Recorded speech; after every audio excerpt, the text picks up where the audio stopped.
All right, let's talk about Docker. You've probably heard the name thrown around, and you know it's a big deal. But what does it actually do? Well, you're in the right place. We're going to break down what this thing is, why it's so important, and how it solves one of the biggest headaches for developers everywhere. So here's the game plan. First, we're going to talk about a super common problem that Docker was basically invented to fix. Then we'll see how it compares to the old school way of doing things. We'll get into the nitty-gritty of images and containers, the heart of Docker. Then, the fun part. We'll see it in action. And finally, we'll look at how you can build your very own. Sound good? Let's dive in. Okay, so let's start with a problem. A problem that, honestly, pretty much anyone who's ever written code has run into. It's that classic, frustrating moment that we call the works on my machine syndrome. Come on, you know you have. You spend days, maybe weeks, building something. It's running perfectly on your computer. You ship it off to your teammate or you push it to a server and nothing. It just completely breaks. That one phrase, that incredibly annoying phrase, is exactly why Docker exists. So what's really going on here? Is your code just bad? No, probably not. The real villain in this story is the environment. See, your machine might have a certain version of Python, but the server has a different one. Your laptop has one library, the server has another. It's all these tiny little differences that add up and cause total chaos. And that is the exact problem Docker just completely eliminates. So how does Docker pull off this magic trick? Well, to really appreciate what makes it so special, we've got to look at how we used to do things with something called virtual machines. Okay, so check this out. On the left, you've got a virtual machine, a VM. Think of these as big, clunky, and heavy.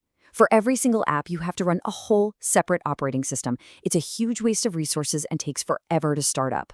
But now look at the right. Docker containers are a whole different game. They're super lean because they all share the main operating system of the host machine.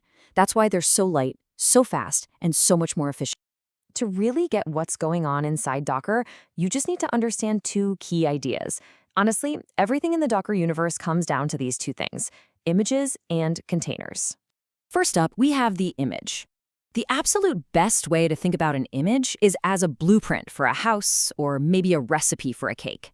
It's a static, read-only template that has everything your application needs to run: the code, the libraries, the settings, all of it, packaged up into one neat little bundle. And if the image is the blueprint, well, the container is the actual house. A container is a live, running version of that image. It's your app, alive and kicking. And here's the best part. You can spin up tons and tons of identical containers from just one single image.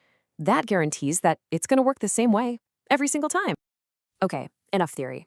Theory's great, but the best way to really get Docker is to just see it do its thing. So let's grab a simple web app and watch how we can change how it looks and behaves without even touching the code. So we're going to use the main command in Docker, docker run. And we're going to pass it a little flag, -e, which lets us set an environment variable. Think of it like a setting we pass to the app when it starts up. We're just going to tell it, hey, make the app color blue. Let's see what happens. And bam, there it is. Instantly, Docker spins up a new container, and our web app is running with a blue background. It was super fast, it's completely isolated, and it's set up exactly how we told it to be. Okay, that was easy. But what if we want a different color? Simple. We use the exact same image as before, but we just change that one little variable in our command to green. And just like that, it's green. Did you see that? We didn't change any code, we didn't rebuild anything, we just launched a brand new container from the exact same blueprint and gave it a slightly different instruction. That's what consistency and flexibility look like. This kind of feels like magic, right? We're just telling the container what color to be, and it just does it. So what's actually going on inside that little black box? Let's pull back the curtain. The secret isn't some crazy Docker feature. It's actually just simple, smart coding. Inside our app, the code was written to look for an environment variable called app color. So the color isn't hard-coded. The app just wakes up, checks the environment for instructions, and changes itself accordingly. It's a really clean way to design things. And you know, the really cool thing is, we don't just have to guess that this is what's happening. Docker gives us tools to peek under the hood of a running container. We can use the docker inspect command to get a whole bunch of details about what's going on inside. And there you have it, proof positive. Right there in the output, you can see the variable app color equals blue. Our command did exactly what we thought it would. It's not magic, it's just really solid engineering. Now, so far, we've just been using an image someone else made. But the real power, and honestly the real fun, is when you start packaging your own applications. And to do that, you use a simple little text file called a Docker file.